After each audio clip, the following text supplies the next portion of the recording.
Where is democracy? We would have to fight it legally. So during your regime, many TDP leaders were also booked. So do you think it's a revenge politics going on? Basically, we need to understand one thing, Avinash. Say, booking 41A notice, that is the best it can go. That is all what it can go. And you can register a case. This is where it ends. But never the case where you actually take people, beat up people, never such cases. You can't do that. Okay, fine, you have a problem with a certain posting what Avinash has put, you don't like it. Okay, you give him 41A notice, register a case on him. And court, and then it becomes matter becomes sub judice, comes under the court purview. That's where it ends. But what are you doing? You're taking law into your own hands. You're making an arrest, what you're not supposed to do. And not only arrest, you are ensuring that an orchestrated harassment takes place where on one particular individual in five or six different police stations, you are lodging cases. And you're booking that person in 5 different locations. And you're taking them everywhere. And you're arresting them. These are illegal detentions. This is not right. Play according to the law book, rule book. If you're not going to play according to the rule book, then you're doing something which you're not supposed to do. This is exactly what we're questioning.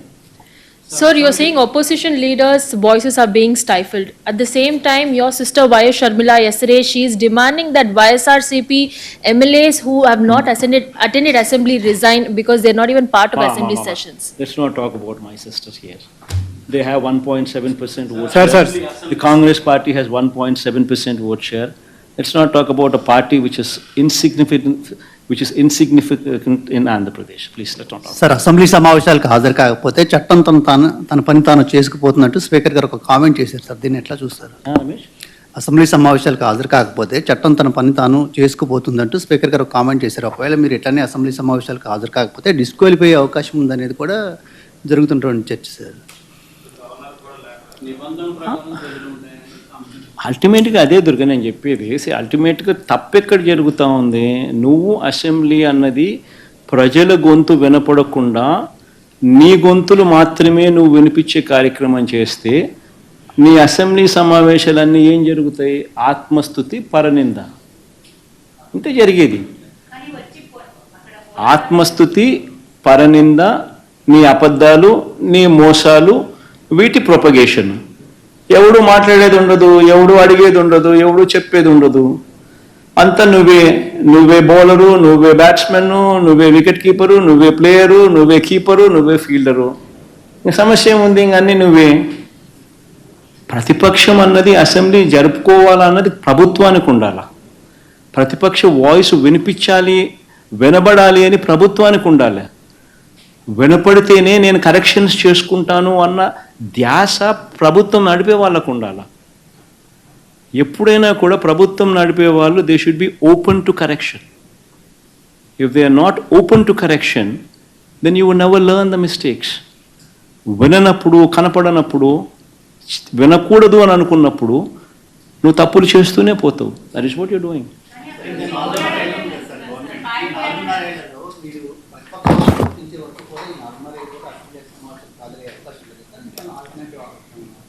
చూద్దాం రమేష్, కోర్టులో case ఉంది. Summons last time స్పీకర్కి summons ఇచ్చినారు, speaker reply ఇవ్వలేదు సమన్స్కు. మళ్ళా court నిన్న మళ్ళీ సమన్స్ ఇచ్చింది స్పీకర్కు రిప్లై చేయమని చెప్పి సెక్రటరీకి. సో రిప్లై ఈక తప్పదు. రిప్లై ఇచ్చిన తర్వాత అది నిలబడదు. ఎందుకంటే ఉండేది మేము తప్ప ఇంకెవడం లేం ప్రతిపక్షంగా. వేరే ఇంకొక పార్టీ ఎవడన్నా ఉంటే నువ్వు కనీసం వాళ్ళకి ఇస్తున్నాను ఈయనకు బదులు అని చెప్పేదానికి ఇంకొక పార్టీ లేదు అక్కడ. సో ఆటోమేటిక్లీ నీకు ప్రతిపక్ష పార్టీగా గుర్తించాల్సిందే. అది తప్పదు. అది గుర్తించిన తర్వాత న్యాచురలీ ఆ పార్టీకి ఎంతమంది అన్నా ఎమ్మెల్యేలు ఉండని, ఆ గుర్తించిన ఆ పార్టీకి ఒక నాయకుడు అనేవాడు ఉంటాడు. ఆటోమేటిక్లీ ఆ ప్రతిపక్ష పార్టీ ఆటోమేటిక్లీ ఆ నాయకుడిని ఉన్నైతే ఎన్నుకుంటాడు, ఆయన ప్రతిపక్ష నాయకుడిగా ఇవ్వాల్సిందే. ఇచ్చినప్పుడు ప్రతిపక్ష నాయకుడిగా నువ్వు ఎప్పుడైతే హోదా ఈక తప్పదు, అలా ఇచ్చినప్పుడు ఆటోమేటిక్లీ మైక్ ఇవ్వాల్సిందే. అధికార పక్షానికి సంబంధించిన ముఖ్యమంత్రికి ఏ లెవెల్లో సమయం వస్తారో మైక్ ఇవ్వడానికి, నెక్స్ట్ సమయం ఇవ్వాల్సింది ప్రతిపక్ష నాయకుడికే. అప్పుడే ఇవన్నీ వినిపించగలుగుతాం.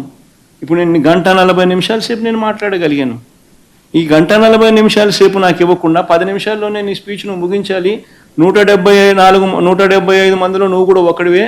నీకు 174 మందికి సమయం ఇచ్చేది ఏ మాదిరిగా ఇస్తున్నానో నీకు కూడా అంతే సమయం ఇస్తాను అని నీకు కూడా చెప్పి 10 నిమిషాలు నువ్వు ముగించాలని అంటే నువ్వేం చెప్పగలుగుతావు?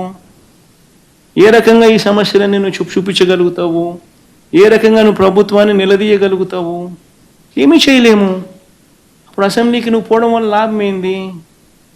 అసెంబ్లీకి మనం పోయేసరికి ప్రజల తరపున మనం మాట్లాడడానికి పోతున్నాము అన్న ధ్యాస ప్రభుత్వానికి ఉండాలి. ప్రతిపక్ష నాయకుడు మాట్లాడితేనే కదా ఈ విషయాలన్నీ ప్రభుత్వం దృష్టికి వస్తాయి, అప్పుడే కదా కరెక్షన్ చేసుకోగలుగుతాము అని ధ్యాస ప్రభుత్వానికి ఉండాలి. అలా మాట్లాడి ఇవ్వాలా. 40% ఓట్ షేర్ వచ్చిన పార్టీ మాది. నీకు నచ్చినా నచ్చకపోయినా 40% ఓట్లు వేసి ప్రజలు మాకు ప్రతిపక్ష హోదా ఇచ్చినారు. సో ప్రతిపక్ష హోదా ఇచ్చిన తర్వాత నువ్వు ప్రతిపక్ష హోదా నువ్వు ఇవ్వనని చెప్పి నువ్వు అండమే ఆశ్చర్యం.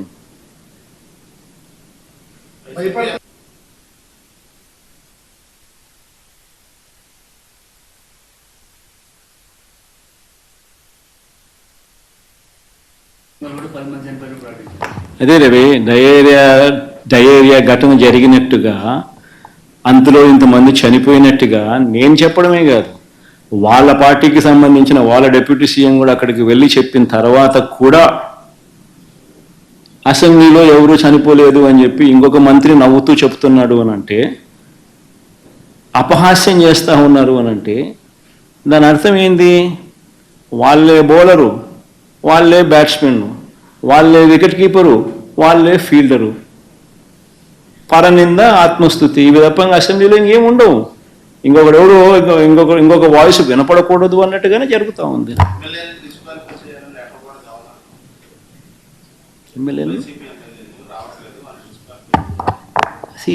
డిస్క్వాలిఫై చేయగలగడం అన్నది వీళ్ళ చేతుల్లో లేదు. నన్నున్నా చేయగలుగుతాను, చేయమను, రమ్మను, రెడీ, రమ్మను.